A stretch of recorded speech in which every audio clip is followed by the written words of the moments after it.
తరుణ్ గారు, Tarun Bhaskar sir sir 10 ఏళ్ళు అయిపోయింది సార్. సార్ మీరు అడ్వాన్స్ మెరీ క్రిస్మస్ సార్. సరే నేను లేచి వెళ్ళిపోతాను సార్. ఇది మాత్రం వెరీ బ్యాడ్ బిహేవియర్ సార్. ఏది? లాస్ట్ టైం మీరు అలాగే అన్నారు, దాన్నే పట్టుకు అందరూ ట్రాల్ చేస్తున్నారు. అంటే మేము అనలేమా మిమ్మల్ని సార్, ఓ ఫ్లాప్ డైరెక్టర్, ఓ ఫ్లాప్ హీరో, ఫ్లాప్ అని చెప్పి మేము మాట్లాడలేమా? దాన్ని పట్టుకు అందరూ ట్రాల్ అది పన్నట్టు కద్దదు సార్. Sorry, sir. మీరు రెస్పెక్ట్ ఇచ్చి రెస్పెక్ట్ తీసుకోండి సార్. సార్. తప్పది అరే తప్పు సార్. సార్, 100% తప్పు. మీరు you should accept. I'm accepting sir. మీకు చర్చ వద్దు సార్. సార్ ఎందుకు సార్ ఇప్పుడు అన్నసరిగా ఇప్పుడు ఆల్రెడీ మీకు తెలుసు ఒకసారి ఆ మాట మీరు నోరు జారారు, దాన్ని బట్టి ట్రాల్ చేశారు, మళ్ళీ మీరు అదే మాట మాట్లాడుతున్నారు. నేను ఇప్పుడే అంటున్నాను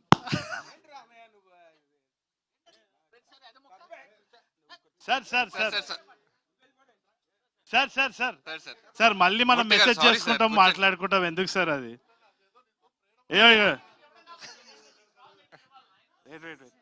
సార్ సార్ సార్ ఇగోటి నథింగ్ లైక్ దట్ సార్. అదే మామూలుగా చెప్తారు.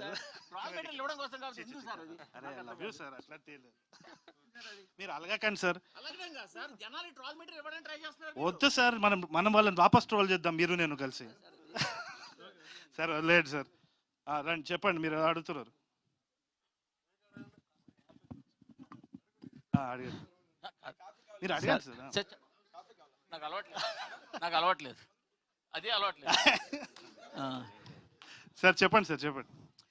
10 years అయింది సార్ ఇండస్ట్రీలోకి వచ్చి. మీరు ఇండస్ట్రీలో 10 years బట్టి మీరు కనిపిస్తూనే ఉన్నారు. బట్ ఏదేదో చేస్తున్నారు, డైరెక్షన్ అంటున్నారు, అది అంటున్నారు, ఇది అంటున్నారు, కానీ సరైన సాలిడ్ డైరెక్షన్ ప్రాజెక్ట్తో ఎందుకు రావట్లేదు? క్రీడాకోలా కూడా స్టార్ట్ చేశారు, అది అలాగా పక్కన ఉంది. నాకేందంటే సార్, చిన్నప్పటి నుంచి నాకు క్లారిటీ లేదని మా నాన్న తిట్టేది, అట్లనే ఉన్నా నేను. అంతే, ఇంకా నాలాంటోడు చాలా మంది ఉంటారు ఇట్లా క్లారిటీ. పొద్దున్న లేస్తా పతంగ ఎగరేద్దాం అనుకుంటా, మళ్ళీ సాయంత్రం వచ్చి డైరెక్షన్ అనుకుంటా. నేను జెన్యూన్గా చెప్తున్నా, నేను జోక్ చేస్తలేను. మా మదర్ కూడా అదే అంటారు, ఏదో ఒక విషయం మీద ఉండరా అని చెప్పి. కానీ నేను ఒక్కటి చెప్తా సార్, ఐఎమ్ ఎంజాయింగ్ లైఫ్. నేను నిజంగా చెప్తున్నా, ఐఎమ్ వెరీ హ్యాపీ. నాకు నచ్చిన పని నేను చేస్తున్నాను, I'm very happy. God grace లాంటి.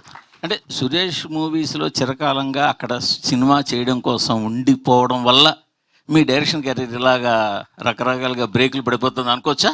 లేదు 100% సురేష్ సార్ గురించి ఐడియా ఉంది కదా. మనం